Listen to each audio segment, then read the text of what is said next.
आज सकाळ सकाळी छान काम केले असं वाटायला लागले आणि नारळ अजून अख्खा गोटा बाहेर काढलाय. कसं ते मागच्या ब्लॉगमध्ये सांगितलंच आहे. आणि चला आज इडलीचा बेत होता, चटणी करून घेतली, पटकन आणली, इडलीचं कुकर लावून देत होते.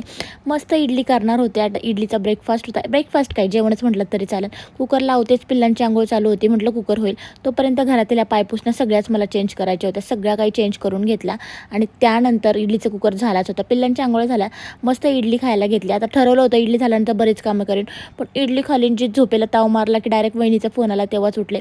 नंतर चिल्ली आणि मला माणसे भेटली, त्यानंतर वहिनीला भेटायला झोपेतलं एवढं मोठं सुजलेलं तोंड घेऊन गेले. आणि त्याच्यानंतर आम्ही कॉफी घेतली, बऱ्याचशा गप्पा घेतल्या, वहिनीला आफ्टर लॉंग टाईम भेटले. तिथून आले त्यानंतर भागू आम्हाला भेटली, बऱ्याचशा गप्पा केल्या. घरी आले तर काय, हर्षू अजून झोपलाच होता. त्यानंतर राहिलेली जी कामे होती, झोपेच्या नादात केली नव्हती, ती करून घ्यावी म्हटले, कारण का खूप दिवसापासून हे दिसत होतं. त्यानंतर इकडे सगळी धूळ बसली होती, ती सगळी क्लीन करून घेतली. पिल्लं इथली वस्तू तिथे ठेवतात, जरा स्वच्छ वाटेल असं काहीतरी मला करायचंच होतं आणि स्वच्छ केलं. आणि त्यानंतर जे लाईटचे स्विच होते तेही खूप घाण झाले होते, तेही क्लीन करून घेतले सगळ्या रूमचे. आणि त्यानंतर काल म्हटल्याप्रमाणे आज मसाल्याचा डब्बा पूर्ण क्लीन केला होता आणि मसाले त्यामध्ये कलरफुल भरून घेतले होते. तर अशा प्रकारे माझा दिवस संपवलेला आहे. भेटूयात आपण नेक्स्ट ब्लॉगमध्ये. चलो बाय.